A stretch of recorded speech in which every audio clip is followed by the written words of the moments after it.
താലൂക്ക് തല വനിതാ വായനാ മത്സരത്തിലേക്ക് തിരഞ്ഞെടുക്കപ്പെട്ട ദൈവത്തിൻ്റെ അവകാശികൾ എന്ന പുസ്തകത്തിലെ ഇന്ധനവില നിയന്ത്രണം വിട്ട ഇന്ത്യ എന്നുള്ള ലേഖനമാണ് ഇന്ന് വായിക്കുന്നത്. ജനങ്ങളുടെ മനസ്സിൽ പൊള്ളുന്ന തീക്കാറ്റായി അനുദിനം കുതിക്കുന്ന ഇന്ധനവിലയിൽ കിതയ്ക്കുകയാണ് ഇന്ത്യ. അതിരുകൾ ഭേദിച്ച് ഭീമാകാര രൂപം കൊണ്ട് വളരുന്ന പെട്രോൾ ഡീസൽ വില എന്ന സത്വം സാധാരണ മനുഷ്യനെ കൈപ്പിടിയിലാഴ്ത്തി ഞെരിക്കുകയാണ്. ഒന്ന് കുതിരാൻ പോലും ആകാതെ ശേഷി നശിച്ച് എരിഞ്ഞടങ്ങാൻ വിധിക്കപ്പെട്ട ഹതഭാഗ്യരായ ഒരു ജനത. മൃഗീയ ഭൂരിപക്ഷം എന്ന ഹുങ്ക് ഹിംസാത്മകമാക്കിയ ഭരണഹൃദയങ്ങൾക്ക് കരുണ എന്ന വികാരം എന്നേ കൈമോശം വന്നിരിക്കുന്നു. വേട്ടക്കാരന് മുന്നിൽ ഓടിത്തളർന്ന ഇരയുടെ ശിഥില നോട്ടം പെട്രോൾ പമ്പുകളിലെ അനുനിമിഷം മാറി മാറിയുന്ന അക്കപ്പോരിൽ അവസാനിക്കുന്നു.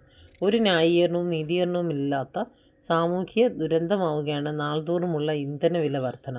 സാധാരണക്കാരൻ്റെ നെഞ്ചിൽ തീ ആളിക്കത്തുന്ന ഈ പ്രതിഭാസത്തിന് അവസരമൊരുങ്ങിയത് രണ്ടാം UPA സർക്കാരിൻ്റെ കാലത്താണ്. അതുവരെ ഗവൺമെൻറ്റിൽ നിക്ഷിപ്തമായിരുന്ന ഇന്ധനവില നിർണയാധികാരം ഗവൺമെൻറ്റിൽ നിന്ന് നീക്കം ചെയ്ത് എണ്ണ കമ്പനികൾക്ക് സർവ്വസ്വാതന്ത്ര്യത്തോടും വിട്ടു നൽകിയതിൻ്റെ പാപഭാരം അന്നത്തെ ആ സർക്കാരിന് അവകാശപ്പെട്ടതാണ്. വില നിയന്ത്രണാധികാരം കിട്ടിയവർ ആദ്യമൊക്കെ ഒളിഞ്ഞും തെളിഞ്ഞും ക്രമേണ വില വർധന നടപ്പാക്കി. അന്ന്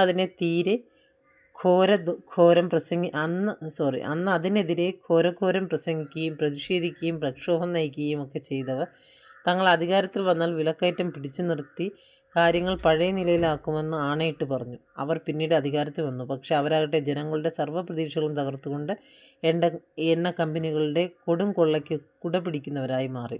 അവർ ഇന്ധനവില ഒട്ടും കുറച്ചില്ല എന്ന് മാത്രമല്ല, ഓരോ ദിവസം വില കൂട്ടി സർവ്വകാല റെക്കോർഡിൽ എത്തിക്കാൻ കമ്പനികൾ കാട്ടുന്ന ക്രൂര വിനോദത്തിന് സർവാത്മന കൂട്ടുനിൽക്കുന്നവരും ആയിരിക്കുന്നു.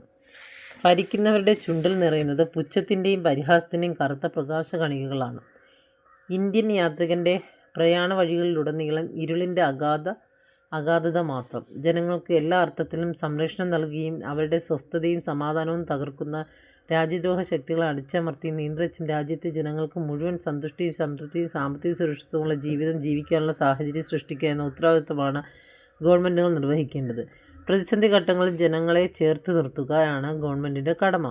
എന്നാൽ രോഗവും പട്ടിണിയും കൊണ്ട് വീർപ്പൂട്ടുന്ന ജനങ്ങളുടെ മേൽ അവശ്യ വസ്തുക്കളുടെ വില വർദ്ധിപ്പിച്ച് അവരെ കൂടുതൽ ദുരിതത്തിലാഴ്ത്തുമ്പോഴും ഞങ്ങൾ ജനപക്ഷമാണെന്ന വീമ്പ് പറച്ചിലിന് കുറവൊന്നുമില്ല. വാചക കസർത്തുകളല്ല, നിലപാടുകളും നടപടികളുമാണ് ഭരണാധികാരികളിൽ നിന്ന് ജനങ്ങൾ പ്രതീക്ഷിക്കുക. ഒരു ജനതയെ എല്ലാ കാലവും ഇരുട്ട് നിർത്താൻ കഴിയില്ലെന്ന വിവേകം ഭരണാധികാരികൾക്കുണ്ടാകണം. ഇവിടെ എണ്ണ കമ്പനികൾ ഓരോ ദിവസവും വില കൂട്ടി കടും വെട്ടി ജനജീവിതം താറുമാറാക്കുമ്പോൾ ആ കറുത്ത ശക്തികളെ നിലയ്ക്ക് നിർത്താനും നിയന്ത്രിക്കാനും കഴിയുന്നില്ലെങ്കിൽ പിന്നെ എന്തിനാണൊരു ഗവൺമെൻറ്? അല്ലെങ്കിൽ തങ്ങൾക്കവയെ നിയന്ത്രിക്കാൻ കഴിവില്ലെന്ന് തുറന്നു പറഞ്ഞ് പരാജയം സമ്മതിക്കാൻ ഭരണാധികാരികൾ തയ്യാറാവണം.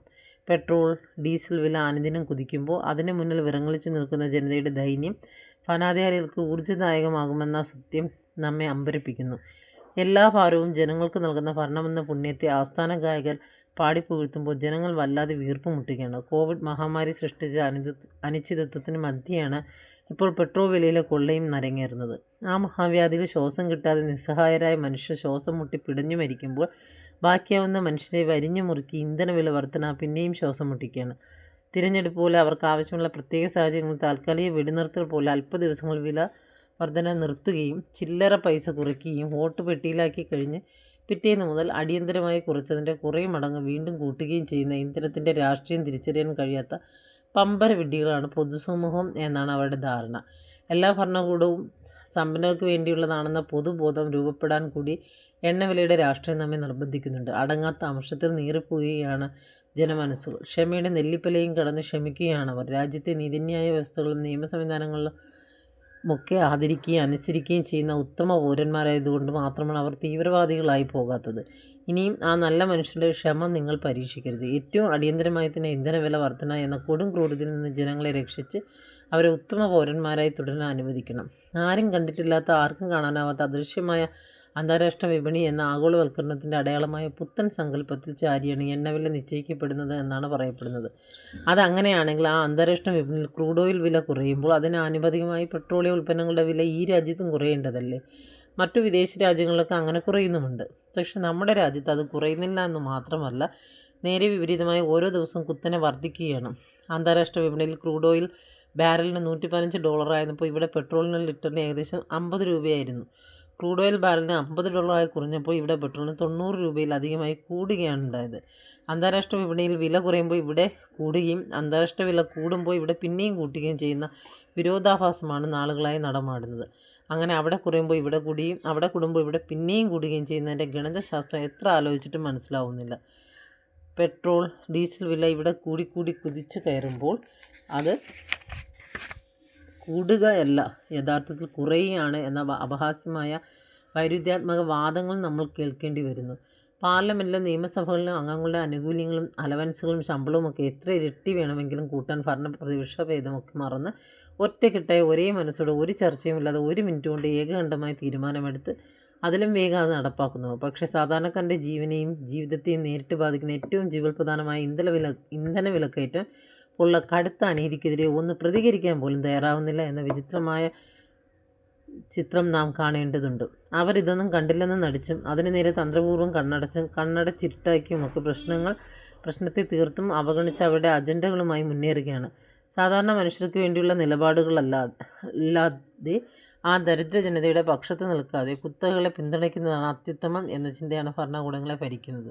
വൻ കോർപ്പറേറ്റുകളും ഭരണകൂടവും ഒത്തുചേർന്ന് സംഘടിതമായ ജനങ്ങളുടെ മേൽ നടത്തുന്ന ചൂഷണത്തിൻ്റെയും അധിനിവേശത്തിൻ്റെയും ഫാസിസത്തിൻ്റെയും ചിത്രമാണ് തെളിയുന്നത്.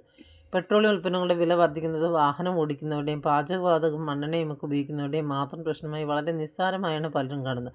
പക്ഷേ ഇന്ധനവില വർധന രാജ്യത്തെ ചരക്ക് ഗതാഗതത്തെയും പൊതുഗതാഗത സംവിധാനങ്ങളെയും മറ്റു നിർമ്മാണ മേഖല, കാർഷിക മേഖലയും ചുരുക്കത്തിൽ സമസ്ത മേഖലകളെയും പ്രതികൂലമായി ബാധിക്കുന്ന വൻ പ്രതിസന്ധിയിലാക്കുന്ന അതിരൂക്ഷമായ പ്രശ്നമാണെന്ന് പലരും തിരിച്ചറിയുന്നില്ല. സാധാരണക്കാരുടെ ജീവിതം ഏറ്റവും ദുസ്സഹമാക്കുന്ന നിത്യോപയോഗ സാധനങ്ങളുടെയും അവശ്യവസ്തുക്കളുടേത് ഉൾപ്പെടെ സർവ്വരംഗത്തും ഉണ്ടാകുന്ന അനിയന്ത്രിതമായ വിലക്കയറ്റവും ഇന്ധനവില വർധനവിൻ്റെ ഉൽപ്പന്നമാണെന്ന് അധികം ആരും ചിന്തിക്കാറില്ല.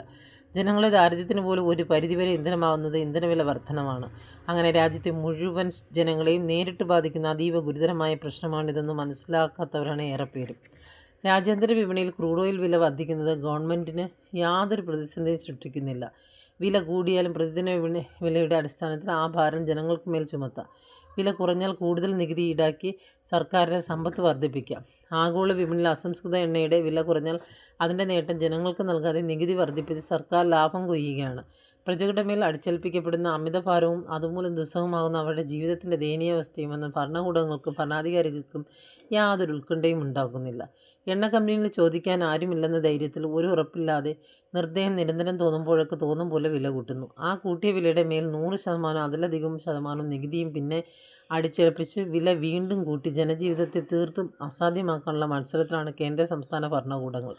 ആരെങ്കിലും ഈ നെറികേടിനെതിരെ മുറവിളി കൂട്ടിയാൽ കേന്ദ്രം നികുതി കുറയ്ക്കട്ടെ എന്ന് സംസ്ഥാനവും സംസ്ഥാനം കുറയ്ക്കട്ടെ എന്ന് കേന്ദ്രവും പരസ്പരം പഴിചാരിയും കുറ്റം പറഞ്ഞ് നാടകം കളിച്ച് ജനങ്ങളെ വിഡ്ഢികളാക്കുകയാണ്. രാഷ്ട്രീയ നേതാക്കളുടെ താർക്കിക യുക്തിയോട് സാമാന്യ ബുദ്ധിയുള്ള ജനതയ്ക്ക് നിശബ്ദരാകാനല്ലാതെ മറ്റെന്താണ് കഴിയുക? ഈ നിശബ്ദ കൊടുങ്കാറ്റിന് മുമ്പുള്ള ശാന്തത മാത്രമാണ് തിരിച്ചറിയാൻ ഭരണവർഗത്തിന് കഴിയുന്ന നാളുകൾ വന്നുചേരാൻ ഇനി വലിയ താമസം ഉണ്ടാകില്ല. മനുഷ്യജീവിതത്തിന് ഒഴിച്ചുകൂടാനാവാത്ത അവശ്യ വസ്തുക്കൾക്ക് അനിയന്ത്രിതമായി വിലക്കയറ്റം ഉണ്ടാക്കി അത് താങ്ങാനാവാത്ത വിധം ജനങ്ങളെ പകച്ചു നിൽക്കുമ്പോൾ അത്തരം ആവശ്യ സംഗതികൾക്ക് സബ്സിഡി നൽകി ജീവിതഭാരം കുറച്ച് അല്പം ആശ്വാസം നൽകുന്ന ഏർപ്പാടുണ്ടായിരുന്നു. പക്ഷേ ഇന്ധനം എന്ന ഏറ്റവും അവശ്യ വസ്തുവിന് സബ്സിഡി നൽകുന്നില്ലെന്ന് മാത്രമല്ല, കൂടുതൽ നികുതി ചുമത്തി ജനങ്ങളുടെ മേലുള്ള ഭാരം ഇരട്ടിക്കിരട്ടിയാക്കി വർദ്ധിക്കാനുള്ള മത്സരമാണ് ഭരണകൂടങ്ങൾ നടത്തുന്നത്. ഇതൊരു സുവർണാവസരമായി കണ്ട് എണ്ണ കമ്പനികളുടെ കൊടുംകൊള്ളയ്ക്ക് കൂട്ടുനിന്ന് ജനങ്ങളെ നിഷ്കരണം ഊറ്റിപ്പിഴിഞ്ഞ് അതിൽ നിന്നും തങ്ങൾക്ക് എങ്ങനെ കൂടുതൽ വരുമാനമുണ്ടാക്കാമെന്ന ഗവേഷണത്തിലാണ് ഭരണകൂടങ്ങൾ. രാജ്യത്തെ സംബന്ധിച്ച് എന്ത് തീരുമാനമെടുക്കുമ്പോഴും സാധാരണക്കാരെയും ദരിദ്രരെയും ഓർത്തുകൊണ്ടാകണം, അവരെ പരിഗണിച്ചും കരുതിയും കൊണ്ടാകണം എന്ന് പറഞ്ഞ രാഷ്ട്രപിതാവായ ഗാന്ധിജിയാണ്. ഇവിടെ അവരെ പരിഗണിക്കുന്നില്ലെന്ന് മാത്രമല്ല, തീർത്തും അവഗണിച്ചുകൊണ്ടും അപഹസിച്ചുകൊണ്ടും വൻ കുത്തകളുടെ താല്പര്യം മാത്രം സംരക്ഷിക്കുന്ന തീരുമാനങ്ങളും നിയമനിർമ്മാണങ്ങളുമാണ് ഭരണാധികാരികൾ കൈക്കൊള്ളേണ്ടത്. സാധാരണക്കാരുടെയും ദരിദ്രരുടെയും ഒന്നും തീരാ ദുരിതങ്ങൾ ഭരണാധികാരികളെ ഒട്ടും അസ്വസ്ഥരാക്കുന്നില്ല എന്ന് മാത്രമല്ല, ആ ദുരിത ജീവിതങ്ങളൊന്നും ഭരണകൂടങ്ങളുടെ കാഴ്ചയിൽ വരുന്നത് പോലുമില്ല. എന്തു തന്നെയായാലും ഇന്ധനവില കുത്തനെ കൂട്ടുന്ന കുത്തകളുടെ ക്രൂരമായ നീരാളിപ്പിടുത്തത്തിൽ നിന്ന് ജനങ്ങളെ രക്ഷിക്കുന്ന ശാശ്വതമായ പരിഹാരം ഉണ്ടായേ തീരൂ. അതിന് തയ്യാറാകാൻ മനസ്സുകാട്ടാത്ത ഭരണകൂടങ്ങളെ അനുകൂലമായ നിലപാടുകളിലേക്ക് കൊണ്ടുവരാനുള്ള അതിശക്തമായ പ്രതിഷേധ സമ്മർദ്ദങ്ങൾ എല്ലാ ഭാഗത്തു നിന്നും ഉയർന്നു വരേണ്ടിയിരിക്കുന്നു.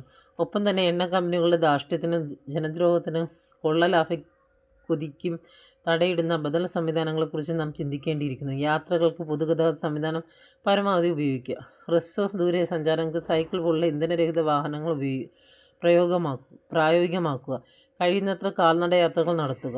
കോവിഡ് മഹാമാരിയുടെ ഈ കാലത്ത് സഞ്ചാരങ്ങൾ ഒഴിവാക്കാൻ പറ്റുന്നത്ര ഒഴിവാക്കുക. പെട്രോളിൻ്റെയും ഡീസലിൻ്റെയും ഒക്കെ ഉപയോഗവും ഉപഭോഗവും അങ്ങേയറ്റം കുറച്ചുകൊണ്ട് മാത്രമേ പെട്രോളിയം കമ്പനികളുടെ അഹന്തയ്ക്കും ആധിക്രമത്തിനും അപ്രമാദിത്വത്തിനും പ്രഹരമേൽപ്പിക്കാനാവൂ.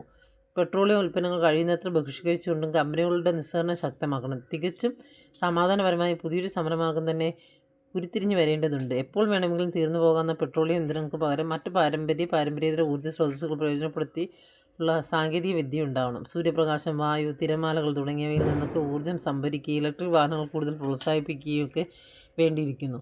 അതിന് സർക്കാരിൻ്റെ ഭാഗത്തുനിന്ന് പുതിയ ഊർജ്ജ നയങ്ങളും പദ്ധതികളും ആവിഷ്കരിക്കാനുള്ള ആർജവം ഉണ്ടാകണം. അതിനായുള്ള ശക്തമായ തീരുമാനങ്ങൾ ഉണ്ടാകണം. ജനങ്ങളുടെ പൂർണ്ണമായ സഹകരണത്തോടൊപ്പം ദീർഘവീക്ഷണത്തോടും ഇച്ഛാശക്തിയോടും പ്രവർത്തിക്കുന്ന ഒരു ഭരണകൂടത്തിൻ്റെ പിന്തുണയോടും കൂടി ഇതൊക്കെ പ്രാവർത്തികമാവും. ജനങ്ങളുടെ മുഴുവൻ പ്രതീക്ഷ ഈ രാജ്യത്തെ ജുഡീഷ്യറിയിലാണ്. പക്ഷേ നിർഭാഗ്യവശാൽ ജുഡീഷ്യറി ഈ വിഷയത്തിൽ കാര്യമായി ഇടപെടാതെ മൗനം പാലിക്കുകയാണ്. താങ്ങാനാവാത്ത ഇന്ധനവില വർധന ഒരു ജനതയുടെ പരമപ്രധാന പ്രശ്നമായി പരിഗണിച്ച് അടിയന്തരമായി തന്നെ പരമോന്നത നീതിപീഠവും നിയമ സംവിധാനങ്ങളും സ്വമേധയാ ഈ വിഷയത്തിൽ ഇടപെട്ട് എണ്ണ കമ്പനികളുടെ താന്തോന്നിത്തനത്തിന് കടിഞ്ഞാണിടാൻ കരുണ കാട്ടണമെന്ന അപേക്ഷയാണുള്ളത്. എണ്ണ കമ്പനിയുടെ ധിക്കാരവും അഹന്തയെ അവസാനിപ്പിച്ച് അവരെ അടിയറവ് പറയിപ്പിച്ച് മുട്ടുകുത്തിക്കാൻ ഭരണകൂടവും നിയമവ്യവസ്ഥയും പൊതുസമൂഹവും സംയുക്തമായുള്ള ക്രിയാത്മക പ്രവർത്തനങ്ങളുണ്ടാകണം. ദാരിദ്ര്യത്തിൽ ആഴ്ന്നു കിടക്കുന്ന ബഹുഭൂരിപക്ഷം പാവപ്പെട്ട ജനത്തിൻ്റെ രക്തം ഊറ്റിക്കുടിച്ച് തടിച്ചു കൊഴുക്കുന്ന ഇന്ധനത്തിൻ്റെ സർവാധികാരികളെ കുത്തക ഭീമന്മാരെയും അവരുടെ കൊടുങ്കൊള്ളയ്ക്ക് കുറ്റകരമായി കൂട്ടുനിൽക്കുന്നവരെയും സംഹരിക്കാൻ ശക്തിയുള്ള പ്രതിഷേധാഗ്നി ജനമനസ്സുകളിൽ കത്തിപ്പടരുകയാണ്. എണ്ണ കമ്പനികൾക്കും സർക്കാരിനും കൊള്ളലാഭം ഉണ്ടാക്കാനുള്ള ഒറ്റ ഉപാധിയാണ് ഇന്ധനവില വർധന തുടരാനാണ് ഭാവമെങ്കിൽ സ്വാഭാവിക ചെറുത്തുനിൽപ്പ് രൂപപ്പെട്ടു വരും എന്ന് തീർച്ചയാണ്. കാലം നമുക്ക് നൽകുന്ന പ്രതീക്ഷയുടെ സന്ദേശമാണിത്. ചരിത്രം മുന്നോട്ട് വയ്ക്കുന്നത് അതുതന്നെയാണ്. ആ ചരിത്രം ആവർത്തിക്കുക തന്നെ ചെയ്യും. നന്ദി.